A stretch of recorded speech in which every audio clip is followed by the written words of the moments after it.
Well, I like to make things out of different things that I find, and I had some ice cream balls delivered in this. Now, one of them's a bit dented, that one, so I'm not going to use that, but these ones are perfect, and I'm going to use them as inserts. So what I'm going to do is cast these out of some silicone rubber. I'm going to use the brush on silicone because I know that that'll cure up within about 10 minutes, and this is the new formula one, so it pours out the bottles really easily, and that is now readily available. And all you do is you mix this using equal parts via weight, not volume.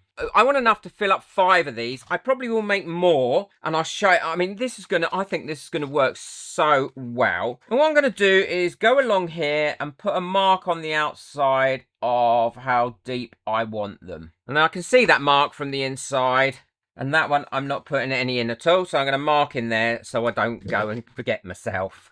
So I think about 100 mil of this will give me the inserts that I need. So I get my units to grams, or you use whatever you want to use. Tear that so it's at 0. And now I can put 50 in. So look how much easier this is now pouring out the bottles. I know some people had problems with it. To be honest, I just warmed mine up before using it, and it flowed really well in the old recipe. But if this makes life easier for everybody, then that's brilliant. So I got 50 of that, well, 49, that'll be fine. And it was the part B that was problematic before, but now it's really easy to pour out. Look, I did a great technique using this in a previous video.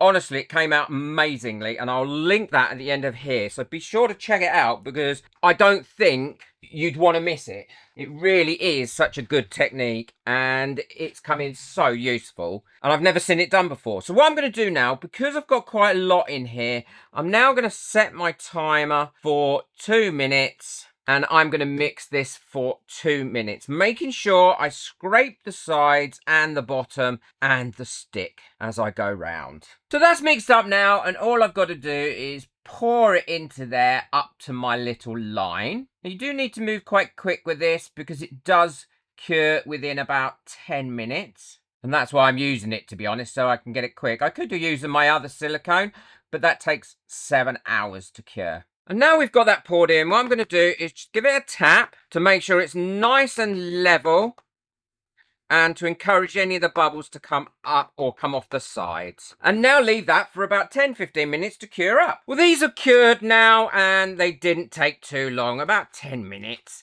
All I need to do is release them from this pot like that.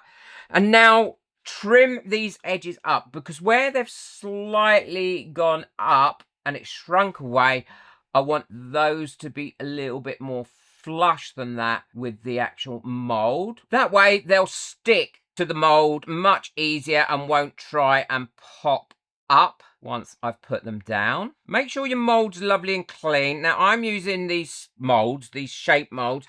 Unfortunately, these are a little bit old. I need to order some more of these. One of them's got a bit of a split in them.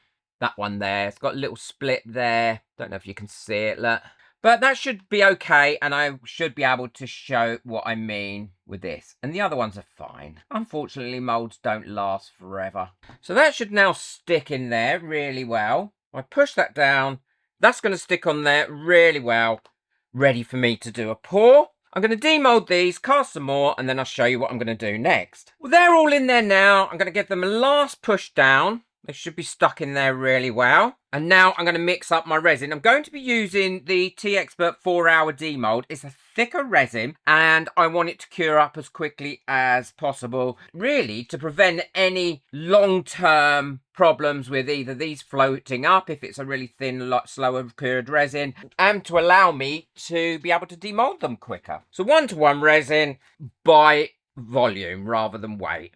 Well, I've got my resin mixed up, and what I'm going to do is add some coloured pigments to this. I'm going to add black, red and gold, which obviously are my 3 favourite colours, because they're the only ones I can really see. And I do struggle with red unless it's a really bright red. To give that a nice mix in, I'm using the Tea Expert pigments because I think they're the nicest pigments for opaque pigments for this type of work. I'll probably have to mix some more resin up, but because it's 4-hour demold resin, I don't want to mix up too much too quickly because I don't want it sitting around in cups because it'll cure or flash cure if you've got it too deep or it's just sitting around, because it does cure up really quickly. And I'm going to be using my pouring cup here that I've got that I use for paint pouring and things. I have used it with resin before, but I want to see what it comes out like using it like this with these. These are easy to get hold of.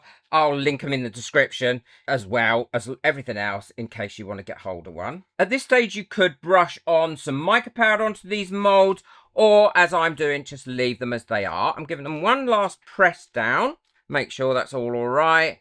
And now what I'm going to do is pour it. Pouring it slowly. I want to make sure this all pours at the same time. There we are. So we'll give it a bit of a start off. All I'm going to do is pour it and then move it around like this. And you want to fill this up so it goes right to the top of this mold, and to ensure that it's actually over those silicone inserts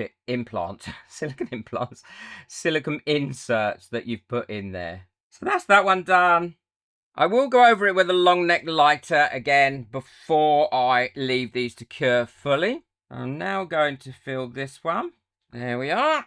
Put that to one side. I'll mix up a little bit more resin so I can then fill these ones. Well, they've been sitting now for about 5 minutes. All I'm doing is going over these with a long neck light. You definitely don't want to be using a torch on this type of mold or any silicone mold. And avoid alcohol. Spraying alcohol on your molds is not good for it. Firstly, it's not good for the environment you're working in. It can be a really bad irritant to the lungs and to your filtration systems if you're using filters in your mask.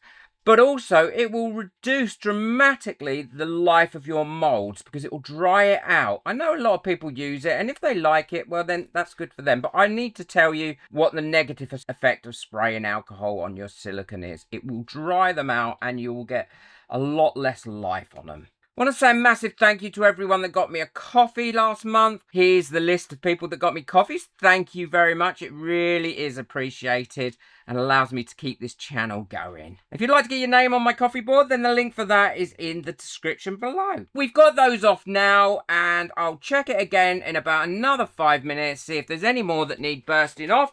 And if there is, I'll do that. If there isn't, then we'll leave this to cure up. Now these are all cured. The pattern on there is, I'm not sure if the camera's picking it up very well. Looks really, really pretty on all of them. It's going to be a slightly different pattern on all of them, but it's going to be the same sorts of colours. So let's quickly demold them. Now these molds are getting so old. I think I'm on probably the last moulding available for these. So now we've got a little desk tidy. I'm going to go round in a second and tidy these up, and I'll show you how I'm going to do that. Look, yeah, that's exactly what I mean. When your molds get old and dry and brittle, that is what happens. So that mold is definitely finished. I did show you at the beginning. Now I could rescue that quite easily by sanding that right down, spending some time sanding that right down and getting that out. And because the mold was so old and dry as well, this didn't stick very well to it. So keeping your molds in good condition is really important. I've had these molds a real long time, and the best way to keep them in good condition is not necessarily this make, any make of good silicone release spray. So when you've finished with your mold and it's clean enough, all I do is I give it a quick spray like that. That helps to stop it drying out, and also it's ready to demold next time. It's just a quick tip. Hopefully none of the others have done it. No, that one hasn't. Now keep these little inserts. I'll put them in a bag because they'll be useful again. They've come out with some beautiful patterns, look. Definitely love the patterns. So what I'm going to do now is take my deburring tool like this and just go around this edge just to smooth that off a little where maybe the resin has gone underneath there. Now take small bits off at a time. Yeah, that's made that lovely and smooth now. I'll finish off those and then I'll show you how I'm going to finish them off completely. So now these are all nice and smooth. All I'm going to be using is a chrome marker, and you could leave it like that. That wouldn't be a problem. but I'm going to use a chrome marker and then go round the edges like this and highlight those edges. Leave that for a couple of hours to dry, and then it should be finished. Now they're all on there and they're virtually dry. What I'm going to do is put a felt base on, and then I'm going to show you what these are really useful for. I don't need that bit. I keep all my little offcuts of this sticky base. I use this for most of my resin things. You can get it in different colours as well. I'll link it in the bottom, in the description below. There we go. So just pop that on there.